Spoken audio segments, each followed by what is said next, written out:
जय श्री राधे राधे साथीहरू। आज एकादशी, आज सबैभन्दा राम्रो दिन। सायद तपाईहरू एकादशीको व्रत लिनुभयो होला।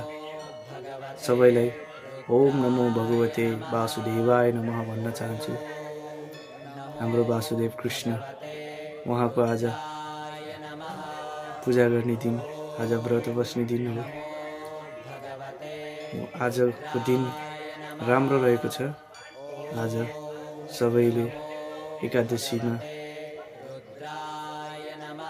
शान्त रहनु होला, झुट नबोल्नु होला भन्न चाहन्छु। सधैँभरि सबैलाई राम्रो होस्, सबैलाई सुख होस्, सबैलाई सत्य होस्, सबै राम्रो बाटोमा हिँड्नु होला, सबै सत्य बाटोमा हिँड्नु होला। कसैलाई नराम्रो नभन्नु होला, कसैलाई गाली नगर्नु होला। आज कृष्ण अर्थात् आज वासुदेव कृष्ण विष्णुदेव आजको पूजा गर्ने दिनमा, आजको दिनमा सबै शान्त भइदिनु होला, सबै राम्रो भइदिनु होला भन्न छु। हस्त धन्यवाद। जय श्री कृष्ण, जय श्री विष्णुदेव।